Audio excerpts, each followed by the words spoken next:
Salut les filles. Bon, je vais vous faire une petite vidéo de présentation de ma punch board pour fabriquer des enveloppes.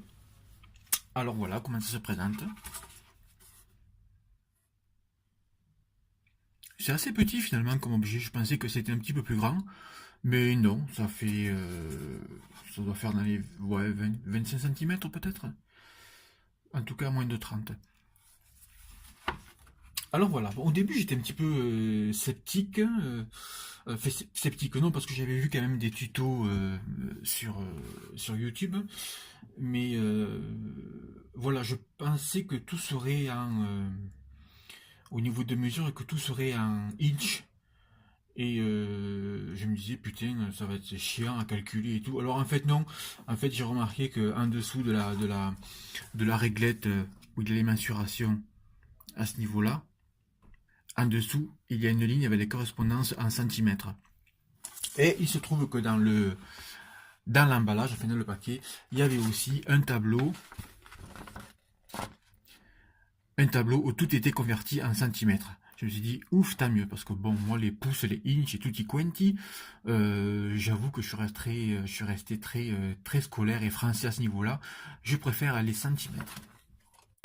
Alors, donc, j'ai découpé un carré de 21 par 21, sachant que j'ai fait ça dans une feuille de canson, et je n'avais pas de quoi faire un carré de 22 par 22 comme il est marqué sur le tableau. Mais bon, c'est pas grave, c'est juste pour une démo.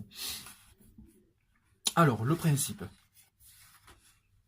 Vous avez un petit... je vous montre quand même, parce que ça brille sur la vidéo. Voilà, là il y a une ligne pour faire la pliure.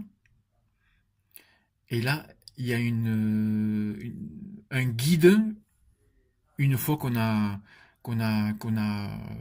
punché, je sais pas comment dire, mais enfin bref.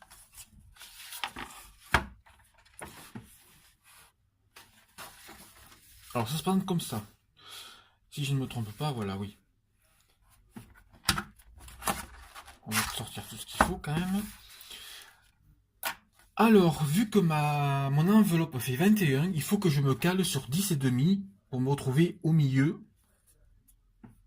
10 et demi, oui c'est ça, 10 et demi, ça, voilà, on se retrouve là. Et là, on punch.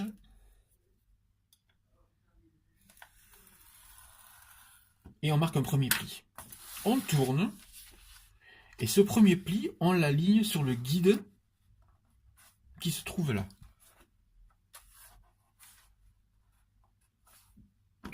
On punch. On marque un pli. On tourne. On s'aligne. On punch. On marque le troisième pli.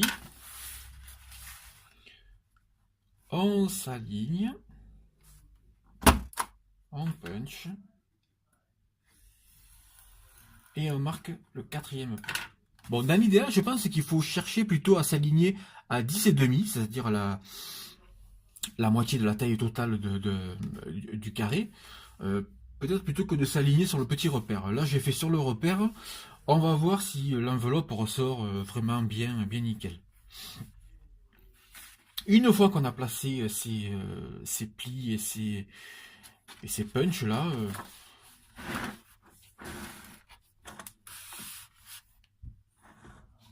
on vient par ici, barre derrière, on punch et ça vous arrondit chaque coin, hein, chaque coin qui va composer l'enveloppe.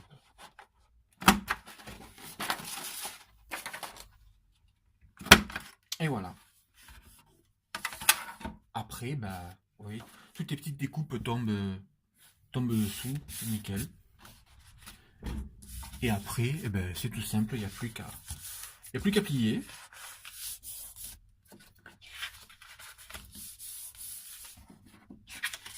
Et voilà, et on se retrouve avec sa petite enveloppe carrée, toute jolie, toute mignonne, qui, au final, mesure... Bon, moi, je suis pas trop mathématique, hein, alors peut-être que pour vous, ça va vous sembler naturel de trouver la mesure, mais qui fait 13,5. Donc par 13,5 logiquement, voilà. 13,5 par 13,5.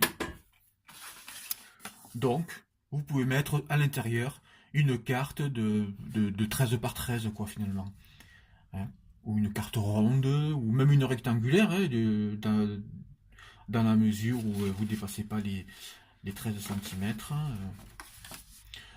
Voilà. Bon, ben après, c'est tout con, hein, il n'y a plus qu'à. Il n'y a plus qu'à coller.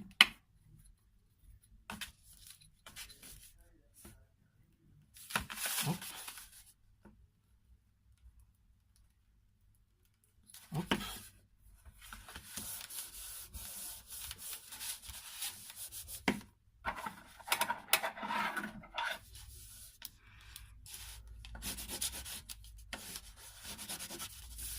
Et voilà. Alors finalement, c'est d'une rapidité et d'une facilité déconcertante. Hein. Le mieux, c'est, voilà, si vous comptez comment vous en servir, enfin déjà si vous comptez l'acheter pour vous en servir, pour fabriquer des enveloppes, pour fabriquer une base de mini-album, je crois que le mieux c'est d'acheter même pas du canson, mais du papier adhésif un peu premier prix, comme la marque Repère chez Leclerc. Franchement, c'est largement suffisant. Là, en l'occurrence, c'est même pas du canson, c'est c'est du Leclerc de la marque Repère. Et voilà. Niveau grammage, c'est du 180.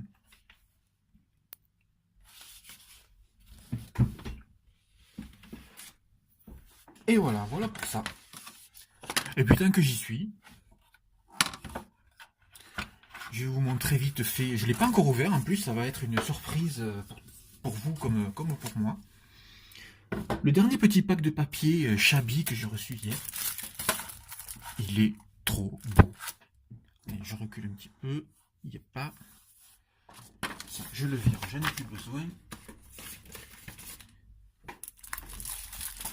Voilà, alors ça vient de Stamperia.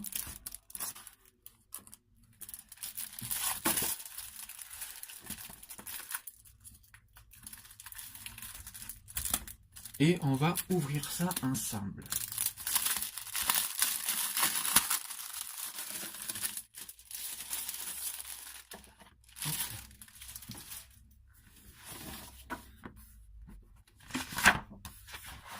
Ah ouais. Je craque.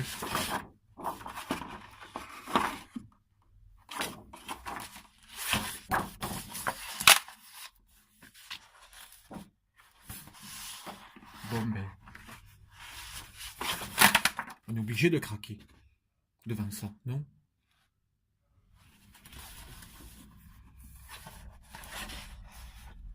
Ah super.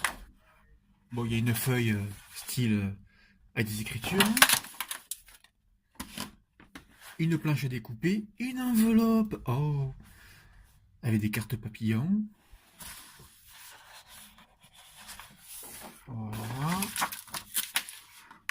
Une planche d'embellissement tag à découper également.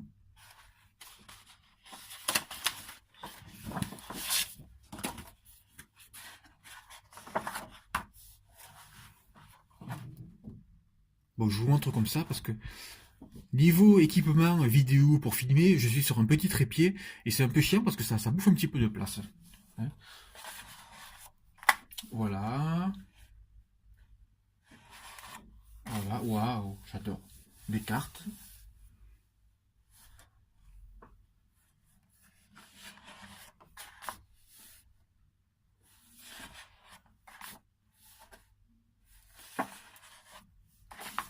Voilà, bon, mais c'est un petit pack de papier vraiment magnifique. Pas trop épais. Idéal pour fabriquer un mini album Shabby. Ah, celui-là j'adore. Oh là là. Celui-là, ce papier-là, je l'adore. Ça, j'adore Marie-Thérèse. Voilà. Et puis, attendez, hop. Alors, je vais essayer de le ranger. C'est toujours la misère avec la partie autocollante de l'emballage là.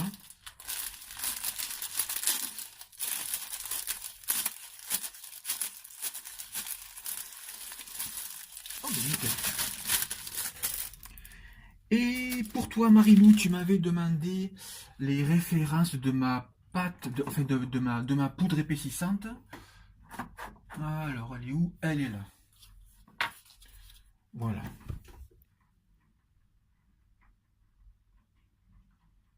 Je te le laisse un petit peu longtemps, histoire que tu puisses noter.